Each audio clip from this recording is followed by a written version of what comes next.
अस्सलामुअलैकुम नाज़रीन। इजराइल फिलिस्तीन विवाद का क्या है हिटलर कनेक्शन? जाने यहूदियों का मुल्क बनने की पूरी कहानी। इजराइल और फिलिस्तीनी हमास के बीच युद्ध जारी है। इजराइल लगातार गाजा पट्टी पर बमबारी कर रहा है। यह पहली बार नहीं है, इससे पहले भी इन दोनों के बीच युद्ध हुआ है। आइए जानते हैं कि यहूदियों ने अपने लिए अलग देश इजराइल की स्थापना कैसे की और इजराइल फिलिस्तीन विवाद में हिटलर कनेक्शन क्या है। इजराइल फिलिस्तीन विवाद तकरीबन 2 साल तक अमन शांति के बाद एक बार फिर मिडिल ईस्ट यानी मध्य पूर्व में खूनी जंग की शुरुआत हो चुकी है।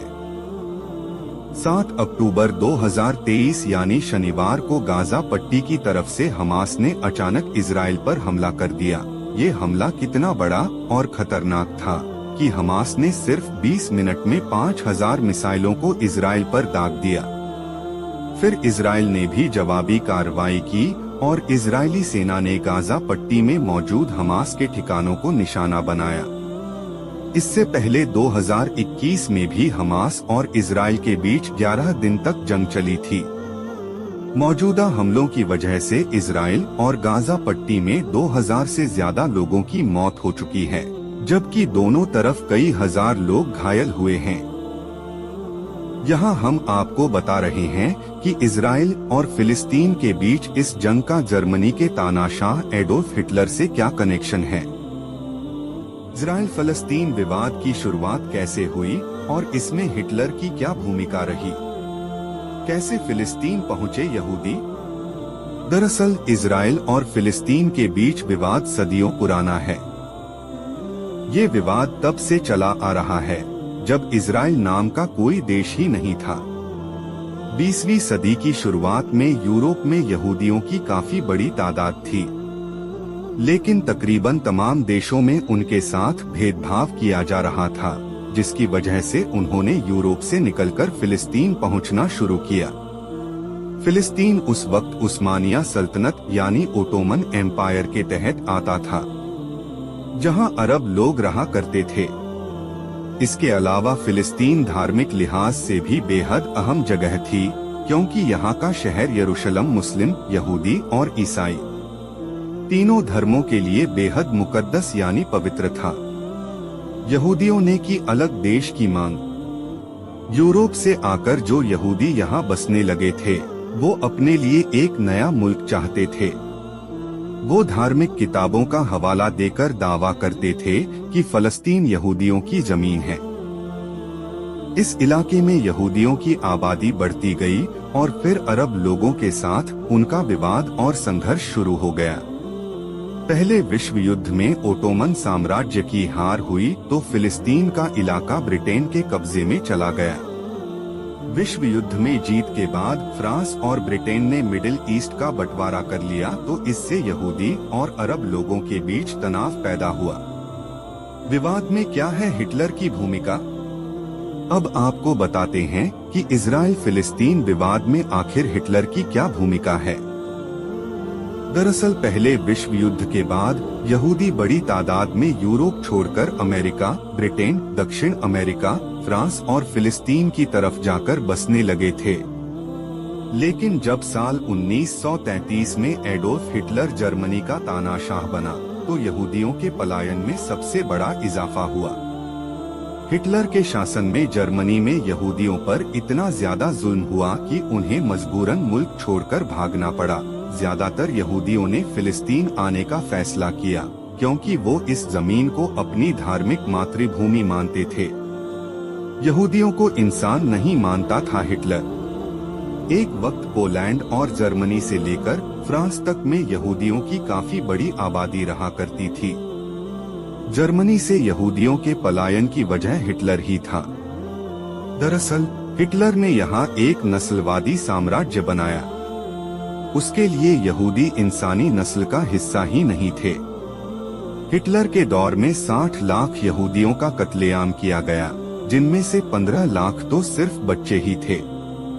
ऐसे में यहूदियों ने वहां से जान बचाकर भागना ही बेहतर समझा।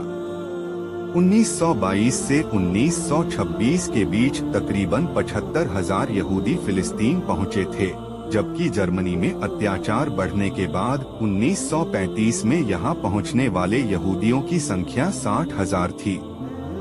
फिर 1945 में दूसरा विश्व युद्ध खत्म होने के बाद यूरोप में जितने भी यहूदी बचे हुए थे, उन्होंने अपना एक देश बनाने के मंसूबे के तहत फिलिस्तीन जाना शुरू कर दिया। ब्रिटेन को मिला देश बनाने का जिम्मा। जब दूसरे विश्व युद्ध के बाद यहूदियों के लिए नए देश की मांग उठी तो इसका जिम्मा ब्रिटेन को मिला।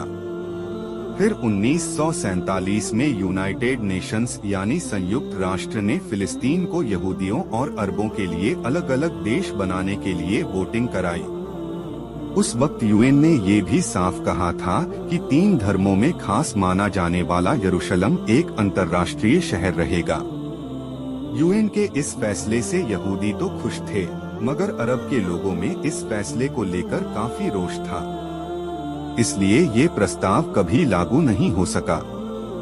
यहूदी नेताओं ने इजराइल की स्थापना 1948 में ब्रिटेन ने फिलिस्तीन को छोड़ दिया। ब्रिटेन के फिलिस्तीन छोड़ने के बाद यहूदी नेताओं ने 14 मई 1948 को खुद ही इजराइल की स्थापना का ऐलान कर दिया। संयुक्त राष्ट्र से भी इसे मान्यता मिल गई। जैसे ही इजराइल का ऐलान हुआ, वैसे ही फलस्तीन की तरफ से मिस्र, जॉर्डन, सीरिया और इराक ने इस इलाके पर हमला बोल दिया। इजराइल फिलिस्तीन के बीच ये पहला संघर्ष था। इस जंग के बाद अरबों के लिए अलग जमीन तय की गई। युद्ध में हार के बाद मिला वेस्ट बैंक। फिलिस्तीन के लिए लड़ने वाले मुल्कों की हार हुई तो अरबों को फिलिस्तीन के लिए छोटी जमीन का हिस्सा हाथ लगा। जंग के बाद अरब लोगों को जो जमीन हाथ लगी उसे वेस्ट बैंक और गाजा कहा जाता है।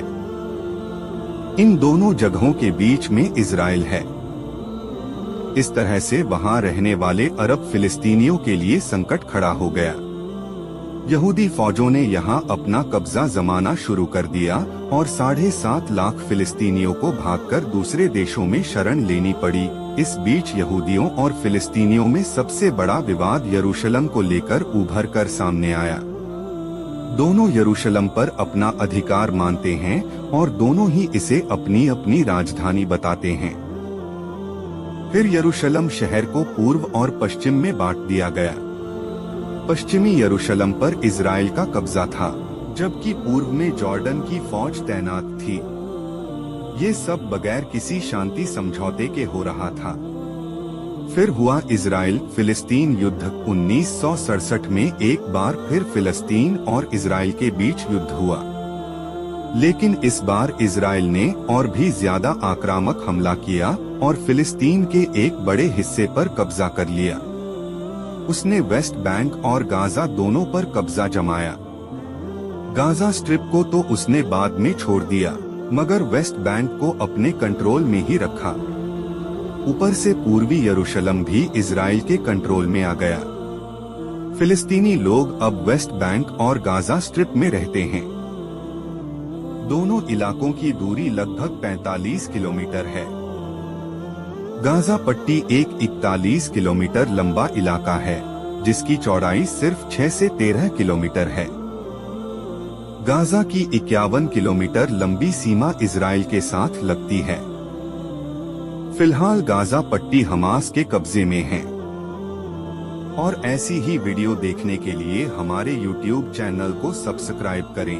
वीडियो को लाइक शेयर जरूर करें।